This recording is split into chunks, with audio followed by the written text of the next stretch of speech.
Encore une journée où je rêve d'être roi de ce monde. Ocho.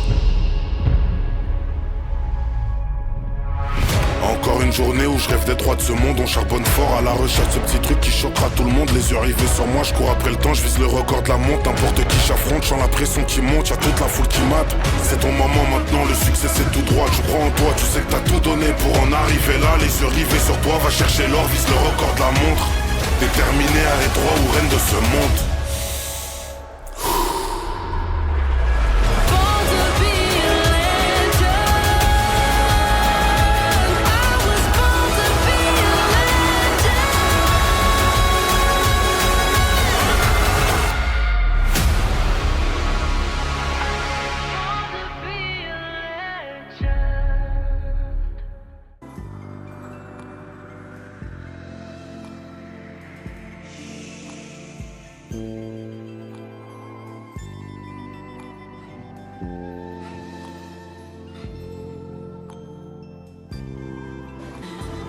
Bob went on to speak about the Olympics and how they're for the gods of Olympia, who are the Anunnaki.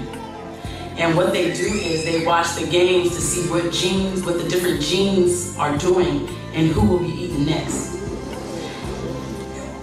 Baba sat back and he kind of laughed and he was like, it's like having a box of chocolate. And you're picking up each one and squeezing it to see what's on the inside. You know, and he said when they were watching the games, they noticed that the black gene or the African gene was the strongest. Because I mean, we're getting gold medals in fencing and the shot put throw, things that we don't even normally participate in, and we know that the Notoru DNA is the strongest DNA. So the Panathoru responded with "Don't touch my people." So the Anunnaki responded. So the Anunnaki responded with, "What about the ones that act like the Celtics?" He'll come in and he'll just turn people against each other. And one of his tactics is making things competition. See, they got people sitting around on Sunday afternoon watching games. Yeah. Watching men like Romans, like in that movie The Gladiator, which was a terrible movie, very poorly made and very sadistic, and nothing was blood. How can you give an award to something that bloody? And that's the very statement of your lust for the smell of blood, right? Which is coming forth in your children. So if you don't stop it, it's going to get worse on you.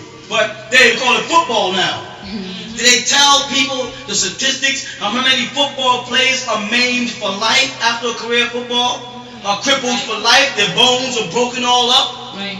How many breaks they get? Now basketball is changing into a violent sport. Hockey is there, they beat each other with sticks and bloody each other up. You follow what I'm saying? These are arenas where they put man against man, challenging, hating each other. They actually come in the ring to box two men who don't even know each other, stand in each other's faces and puff and breathe hard because some savage-minded people want to pay for it. It's legal for felonious assault with the attempt to kill to go on. If two men did that in the streets, they'd be arrested because it's not being controlled by money. But because it's controlled by money and the devil, it's all right for two men, and they wasn't satisfied. Now they got women in the ring beating on each other. And they'll pretty soon have children. I'm not talking about the Golden Glove. They already got the children beating each other. They'll pretty soon have it for money. The same way they're trying out there fighting because they want to be able to bet on high school and college games before they go professional. All because of the power of the beast. What profit a man to gain the world and lose his soul? The love of money is the root of all evil. So now it's legal for you to get in the ring and beat each other up. That's legal. For two men to try to kill each other for the pleasures of other people. You follow? Who is that? That ain't nothing but the devil. You want to know if the devil amongst us as a man. The devil's amongst us as a man going strong. They've tested our... She looked at him like... She looked right at you. She looked like that. They have tested our abilities. Scholastically first. They put us on the baseball field as Jackie Robinson. what made them do that, which is really sad, he's Hitler. Hitler was God to them. Though they made like they didn't like him, they loved him. You see Richard Nixon like there. He got all credit. Hitler right today. That was Hitler's move. Hitler was God to them. Because Hitler was trying to figure out how to breed a superior Caucasian race that could survive.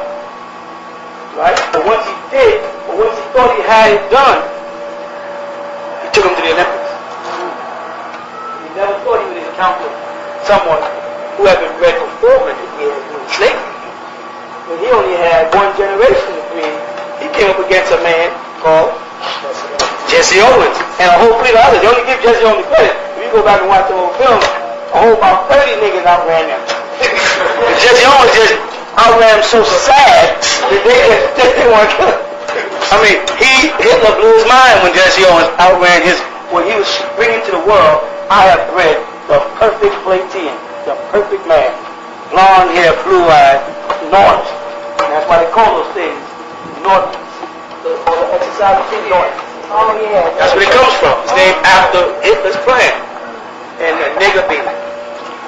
But see what happened is, another man, Caucasian, kidnapped these black people, took them from their own land, right, Africa, and were breeding them to work. See?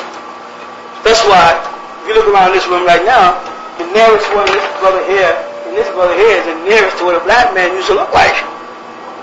Most of us walk around with size 40s, 42s, and down.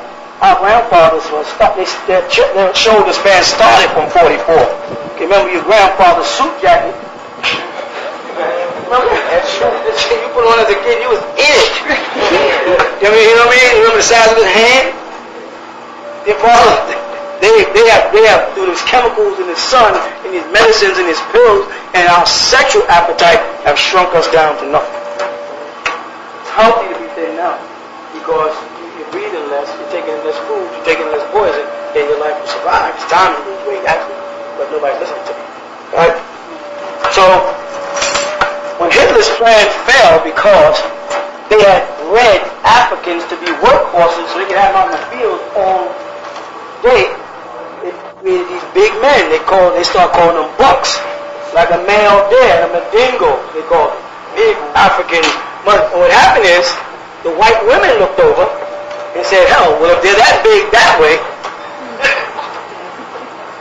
oh, happy day.